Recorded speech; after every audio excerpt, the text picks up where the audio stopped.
시사야.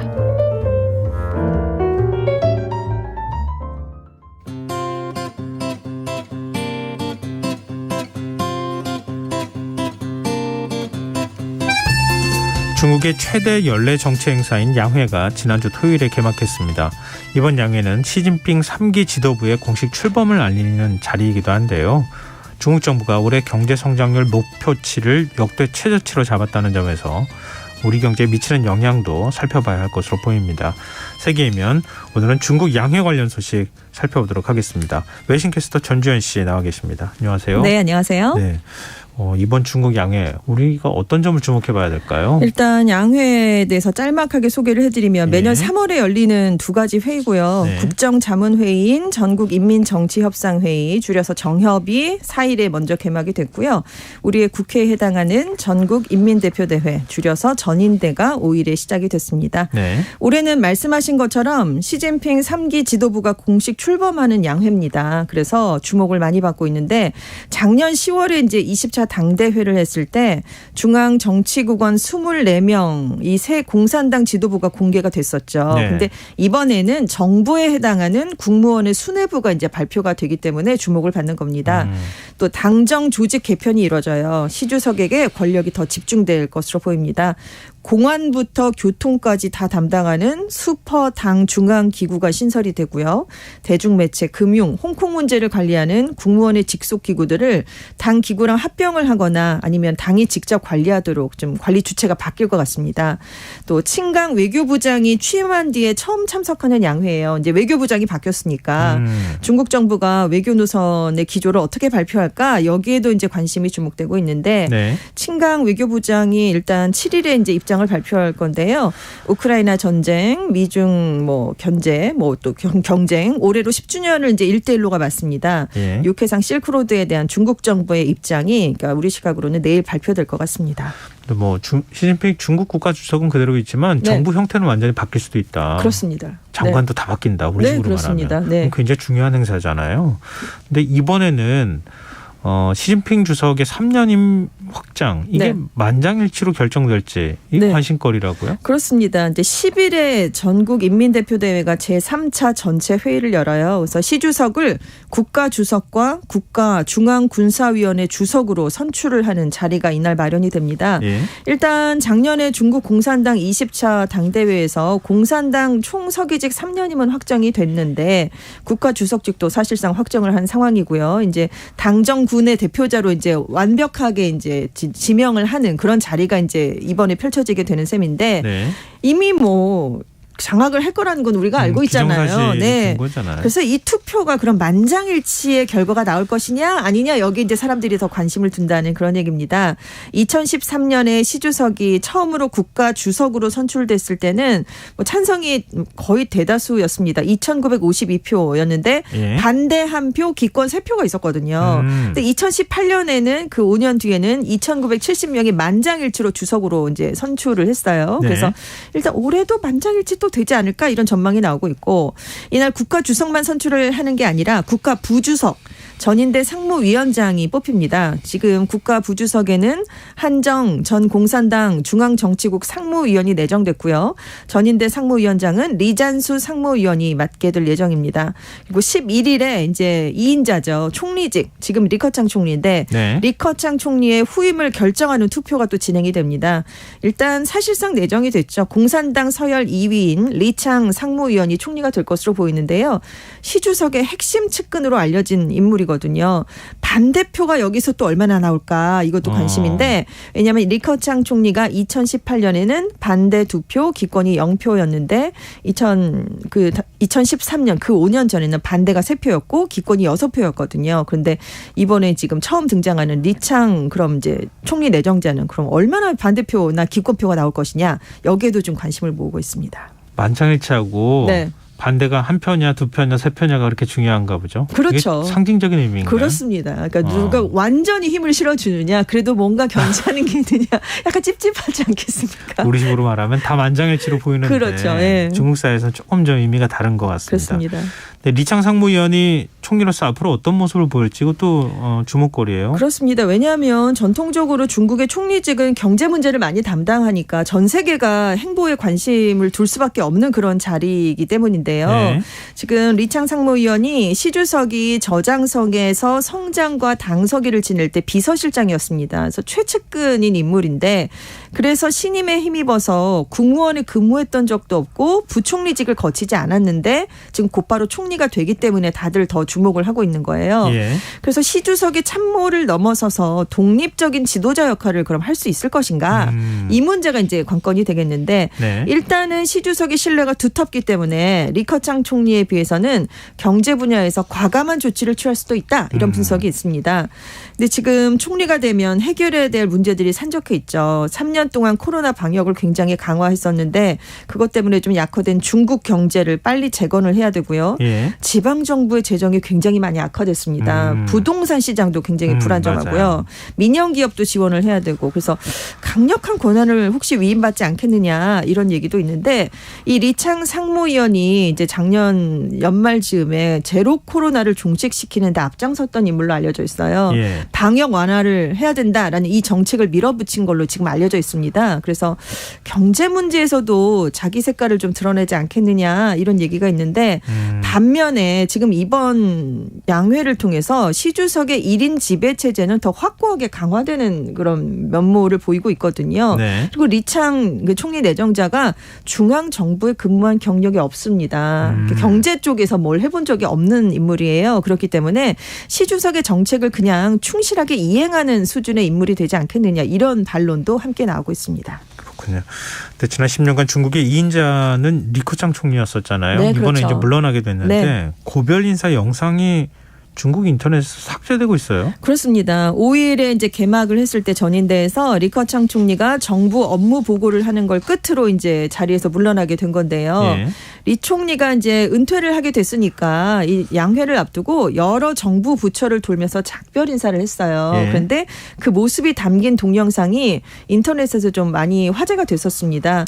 굉장히 많은 환대를 받으면서 이제 떠나는 모습이었거든요. 예. 근데 이 동영상이 지금 중국 인터넷에서 당국의 검열을 받아서 삭제되고 있는 것으로 알려졌어요.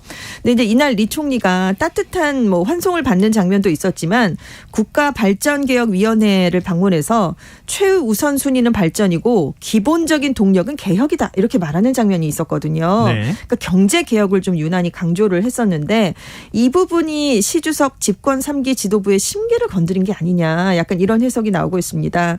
지금 리 총리가 어떤 인물이었냐면 경제개혁 수장의 적임자다라는 평가를 받았던 사람이에요.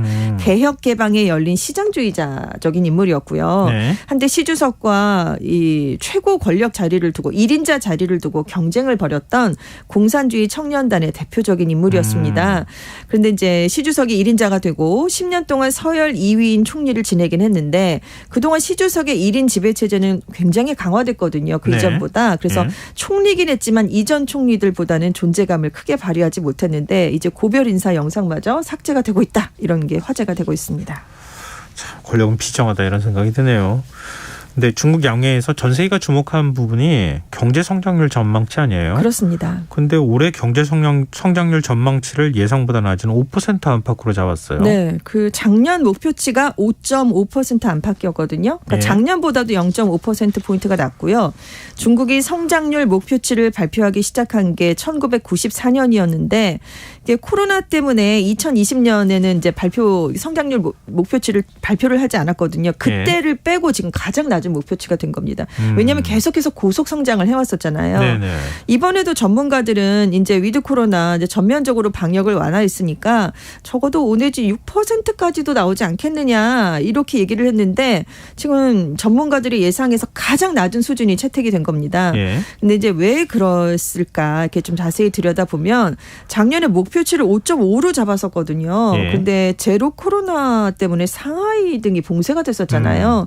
부동산 경기도 악화되고 그래서 결국 최종적으로 중국 경제는 3% 성장하는 데 그쳤습니다. 그래서 올해는 일부러 보수적으로 더 목표치를 내려잡았다 이런 얘기도 나오는데 사실상 이제 중국 경제가 강하게 반등하기 힘든 대내외적인 여건이 있다. 이걸 좀 중국 정부도 고려한 게 아니냐 이런 얘기가 있어요. 그리고 초과 달성을 위한 일부러 좀 낮은 설정이 아니냐 이런 얘기도 있는데 왜냐하면 시진핑 집권 3기가 출범을 하는 첫 해인데 성장률 목표치를 좀 높게 잡았다가 안 되면 실패했다 이런 얘기가 나올 수밖에 없잖아요. 그러니까 그런 모습을 보이지 않기 위해서 정치적으로 판단을 내려서 좀 내려잡았다라는 얘기고 실제로 중국 전문가들은 올해 중국의 실질 경제 성장률은 목표치인 5% 안팎보다는 높아질 것이다. 그리고 국제통화기금도 그 중국의 경제 성장률 전망치를 5.8에서 6%까지로 상향 조정할 가능성이 있다. 이런 얘기를 내놓고 있어요. 그런데 전문가들이 지금 위드 코로나로 중국이 전환을 했지만 보복성 소비는 좀 나타나지 않아서 지금은 약간 경제가 정체된 모습을 보이고 있긴 한데 음식업, 관광업, 소매업 등으로 좀 좁혀보면 이미 정상 수준을 회복했거든요. 그래서 전문가들은 5% 안팎의 성장 목표는 충분히 초과 달성할 것 같다. 이렇게 얘기를 대체적으로 내놓고 있습니다. 글쎄요. 좀 성장률이 높아져야 우리 경제도 좀 좋아지지 그렇습니다. 않을까 그런 생각도 드는데요. 그런데 이렇게 성장률 목표치는 낮춰놓고 국방 예산은 확 늘렸어요. 네. 올해 국방 예산을 작년 대비해서 7.2% 늘렸습니다. 1조 5,500억 위안 우리 돈으로 약 292조 원으로 책정을 했는데요. 이게 좀 소폭 상향이긴 한데 2020년에는 6.6%, 2021년에는 6.8%, 작년은 7.1%였어요. 그러니까 올해는 조금 더 올린 거잖아요. 7.2% 올렸으니까. 그래도 연속해서 증가세를 이어가게 됐고 지금 이번 발표만 놓고 보면 조금 올렸네라고 생각을 할 수 있을 텐데 지금 중국이 사실 재정난을 겪고 있거든요. 경제가 좋지 않다라는 점을 감안했을 때 그래도 또 올렸다라는 점을 생각하면 이건 만만치 않게 좀 올린 거다. 이렇게 평가를 해야 된다라는 분석이 나오고 있어요. 그럼 중국이 왜 이렇게 공격적으로 군비를 확장하는 것인가? 아무래도 대만 때문이다. 이런 분석이 대체적인데요. 지금 대만 해협에서는 미일 동맹과 중국과의 군사대결 강화 흐름 분위기가 계속 나오고 있습니다. 그래서 중국이 여기에 적극적으로 맞서겠다는 의지를 이 국방 예산을 통해서 나타냈다는 건데요. 실제로 중국이 지금 양회를 앞두고 대만 해협 주변에서 군사활동을 많이 강화했어요. 그래서 양회가 열리기 전날인 3일에도 대만 인근에서 중국 군용기 24대, 군함 4척이 대만 주변에서 탐지가 됐습니다. 그런데 이 중 일부가 대만 해협 중간선을 넘어갔고요. 방공 식별구역에도 진입을 한 것으로 지금 탐지가 됐습니다. 그래서 이번 국방비 예산 증액은 0.1%포인트라도 증액률을 높여가지고 중국이 미일 동맹에 맞설 군사력을 갖추는데 주력하고 있다라는 점을 좀 상징적으로 나타낸 게 아니냐 이런 평가가 나왔습니다. 네, 그동안 중국 성장을 이끌었던 빅테크 기업들 그 창업주라든가 이런 사람들이 뒤로 물러났어요. 그렇습니다. 왜냐하면 그 당에 있는 사람들뿐만이 아니라 국정자문기구인 정협에는 굉장히 많은 사람들이 또 활동을 하고 있거든요. 몇천 명이 지금 이 회의에 참석을 하고 있습니다. 저희가 지도부만 얘기를 해서 그렇죠. 근데 올해 전인대와 정협 위원 명단에서 빠진 사람들이 눈길을 끌고 있는데요. 마화통 텐센트 회장, 마윈 알리바바 창업자, 리엔홍 바이두 최고 경영자가 빠졌습니다. 말씀하신 것처럼 시진핑 집권 2기 때만 해도 양회에서 주요 멤버였어요. 시 주석의 경제 조력자들이다 이런 평가를 받았는데 빅테크 건물들은 다 빠졌습니다. 그럼 이 사람들의 빈자리를 누가 채웠을까? 시 주석이 차세대 산업으로 키우는 분야의 수장들이 들어갔습니다. 파운드리 업체인 화흥 반도체의 장수신 회장, 인공지능 반도체 기업 캠프리콘의 천텐스 CEO, 휴대전화 업체 샤오미의 레이진 회장이 들어갔고요. 전기차 업체 샤오펑의 허샤오펑 회장, 첨단 기술 분야 전문가들이 다 채워졌어요. 그래서 시진핑 3기를 맞아서 인플레이션 감축법, 반도체 지원법 등을 통해서 지금 미국이 중국의 첨단 산업을 전방위로 압박하고 있는데 우리는 여기에 적극 대응을 하겠다라는 의지를 이 인물들을 통해 나타냈다라는 평가가 나왔습니다. 정협에 이런 사람들 넣으면 뭔가 논의하기도 좋고 그렇습니다. 영향력을 발휘하기도 쉽고 그러니까 그렇군요. 중국의 산업의 중심이나 전략적인 어떤 산업적 인식 자체가 여기에 좀 반영되는 것 같아서 중요하게 굉장히 중요한 부분인 것 같고요. 외교 정책의 방향도 좀 관심거리가 될 것 같은데 미국과는 대립각을 세우지만 네. 유럽에 대해서는 유화적인 태도를 보였습니까? 네, 그렇습니다. 그러니까 갈라서 대응을 하겠다는 얘기인데요. 네. 전인대 개막을 하루 앞둔 4일에 전인대 왕차오 대변인이 대외 관계에 관한 질문을 받으니까 일부 국가가 국제법에 맞지 않는 방식으로 국내법의 역외 적용을 남용하고 있다. 외국 단체와 개인을 마구 탄압하는데 중국은 이런 것에 대해서 반대를 하고 내정 간섭에 대해서 반이국 제재법을 도입해 반격하고 있다. 이렇게 얘기를 했는데요. 네. 여기 미국이란 글자는 안 들어갔잖아요. 네. 근데 잘 들어보면 그냥 다 미국을 네. 겨냥한 발언으로 해석이 되는 그런 내용입니다. 네. 왜냐하면 지금 중국과 미국이 군사, 외교, 첨단 기술 거의 전방위적인 분야에서 굉장히 치열한 경쟁을 벌이고 있는데요. 전인대가 그래서 작년 12월에 대외관계법 초안이라는 걸 발표했는데 그래서 이게 주권이나 이익이 침해되면 필요한 조치를 하겠다라는 내용이 핵심적인 내용입니다. 그래서 앞으로 미국에 맞서서 우리도 적극 대응하겠다라는 뜻이 이제 나타나진 셈인데 반면에 유럽에 대해서는 좀 다른 얘기를 했어요. 중국과 유럽 사이에는 근본적으로 일치하지 않는 점이나 충돌하는 사안이 없다. 우리는 오랫동안 협력을 해왔다. 그리고 이제 중국과 유럽은 역사, 문화, 이데올로기적인 차이가 분명히 있으니까 서로 견해가 다른 건 정상적인 것이다. 소통과 협상을 하면 된다. 그리고 항상 우리는 유럽을 전략적 파트너로 여겼다. 이런 얘기를 한 거예요. 그래서 근데 뭐 유럽까지 등을 돌려버리면 중국이 갈 데가 없잖아요. 맞습니다. 네. 미국과의 전략 경쟁이 치열해질 수밖에 없는 상황에서 유럽까지 돌아서면 정말 갈 곳이 없거든요. 네. 그래서 지금 시 주석이 양회가 끝나자마자 프랑스 대통령, 이탈리아 총리, 유럽연합 수뇌부를 다 중국으로 초청한다고 합니다. 대만에 대해서는 어떤 입장을 보였습니까? 지금 과거보다 더 부드러워졌다 이런 얘기가 그래요? 나왔더라고요. 리커창 총리가 이제 정부 업무 보고를 했을 때 대만 문제에 대해서 양안 관계의 평화적인 발전을 추진하겠다라는 얘기를 했거든요. 네. 물론 그 전에 대만 독립을 반대한다라는 단서를 달긴 했어요. 하지만 대체적으로 대만과의 평화적인 교류 또 협력을 강조하는 내용이 많이 담겼기 때문에 지금 유화적이다라는 평가가 나온 겁니다. 지금 대만에 대해서 중국이 조금씩 좀 부드러워지는 태도가 올 들어서 좀 나타나고 있는데 네. 지난달에 대만 야당인 국민당의 부주석이 중국을 방문했는데 권력 서열 4위가 나가서 만났습니다. 근데 지난번에 왔을 때는 아무도 안 만나줬었거든요. 그리고 이제 상하이시 대표단도 타이베이를 방문했는데 이게 지금 코로나 이후에 이렇게 중국 대표단이 대만을 공식 방문한 건 3년 만에 처음인 그런 일이었어요. 네. 그래서 대만과 조금 더 가까워지려는 노력을 하는가 약간 이런 얘기가 나오고 있습니다. 금방 전쟁 불사할 것처럼 막 그러다가 네. 왜 이렇게 태도가 바뀐 거예요? 당연히 정치적인 이유가 있기 때문인데요. 내년 1월에 대만에서 총통선거가 있거든요. 그런데 이제 지금 여당인 민진당은 굉장히 독립을 강조하는 그런 당이잖아요. 그렇죠. 그런데 이제 지금 야당인 국민당은 하나의 중국 원칙에는 동의를 하고 있습니다. 이제 보다 중국과 좀 가까운 연대를 강화하겠다는 입장인데 차잉원 총통이 사실 지금 지난번 총통 선거에서 굉장히 지지율이 낮아졌다가 중국이 대만 압박도 좀 세게 하고 홍콩의 민주화를 막는 조치를 하니까 갑자기 지지율이 굉장히 많이 올라가서 총통에 재집권하는 데 성공을 했거든요. 네. 그래서 당시에 나왔던 얘기가 중국이 강경하게 양안 정책을 펴니까 민진당이 집권 연장을 했다. 이런 얘기가 나와서 지금 작년 11월에 대만 지방선거에서는 야당인 국민당이 압승했거든요. 예. 그러니까 지금 1월 총통 선거 이제 1년도 안 남았으니까 이 과정에서 양안 관계의 긴장을 높이는 건 중국에도 도움이 안 된다라고 판단을 했다는 겁니다. 그래서 좀 대만 안에서 중국의 우호적인 여론을 조성해 보려는 그런 의도로 분석이 되고 있습니다. 그동안 중국에서 양회가 열릴 때 베이징 하늘이 파래졌다 그러잖아요. 갑자기. 네, 미세먼지 네, 하나도 갑자기 없고요. 사라지는데 네. 이 양회 불로라고 이렇게 보통 부르는 이 현상이 올해는 없었다면서요? 그렇습니다. 이제 연중 최대 정치 이벤트라 당연히 나왔어야 되는데요. 네. 지금 베이징 상황이 굉장히 안 좋습니다. 정협이 개막된 4일에 지금 스모그가 중급 오염 상태였다가요.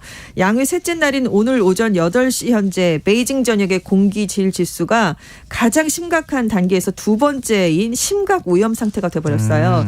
지금 초미세먼지 농도가 평균 세제곱미터당 244 마이크로그램이 나왔습니다. 이게 예. 세계보건기구 기준보다 50배나 더 나쁜 대기질이었어요. 예. 가시거리가 200m도 안 됐다고 합니다. 근데 이제 왜 그랬을까? 워낙은 이제 세계 이목이 여기 집중되니까 양회 기간에 공장 가동을 다 중단시켰거든요. 난방도 못하게 하고 예. 인공 강우도 했습니다. 그런데 작년에 그 상하이를 전면 봉쇄하면서 지금 목표치에 못 미치는 경제 성장을 했잖아요. 그래서 예. 지금 빨리 경제 성장세를 끌어올려야 되는데 지금 양회 기간이긴 해도 너무 급하니까 공장들을 풀 가동하는 것으로 지금 전해지고 있습니다. 근데 이번에 뭐 양의 모습 중계를 한 뭐 네. 사진이라든가 영상을 보면 방역은 여전히 진행 중인 것 같던데요. 그러니까 최고 지도부 인사들만 마스크를 안 쓰고 예. 지금 뭐 다른 참석자, 취재진 다 행사 전날까지 PCR 검사를 받아야 됐고요. 예. 그러니까 호텔에 격리를 시키면서 폐쇄 루프를 또 가동을 했어요. 지금 보안 요원들, 진행 요원들도 다 마스크를 써야 됩니다. 근데 사실상 코로나에 대해서 우리가 승리했다라고 선언을 했는데 지금 이렇게 보면 방역을 계속 강조하고 있잖아요. 예. 그래서 아직 현지에서는 코로나19가 유행하고 있는 게 아니냐 이런 의혹이 지금 나오고 있는데 네. 실제로 최근 베이징에서 독감이나 발열 환자가 계속 증가하는 추세를 보이고 있어요. 그래서 코로나19 환자인데 이걸 독감 환자 수에 섞어서 환자 수 집계에 지금 영향을 일부러 좀 다르게 나타나게 하는 게 아니냐 네. 이런 지적까지 나오고 있는데 아무튼 지금 지난 일주일 동안 코로나 관련 사망자는 0명이라는 공식 발표가 나오고 있지만 발열 환자 수가 2일 기준으로 30만 4천 명에 달하고 있습니다. 네. 그러니까 심각하지 않을까라는 의혹은 계속될 수밖에 없죠. 중국이 어떤 결정을 내리느냐가 우리한테 네. 아주 긴밀하게 영향을 미칠 그렇습니다. 수밖에 없기 때문에 네. 계속 앞으로도 좀 주목해 봐야 될 것 같습니다. 네. 네. 지금까지 세계인면 외신캐스터 전주현 씨였습니다. 오늘 말씀 고맙습니다. 네, 감사합니다. 김성환의 시사요. 오늘 순서 여기서 마칩니다. 모바일 쿠폰 당첨자는 홈페이지 공지사항에서 확인하실 수 있습니다. 편안한 밤 되시고요. 전 내일 다시 찾아뵙겠습니다. 지금까지 시사평론가 김성환이었습니다. 고맙습니다.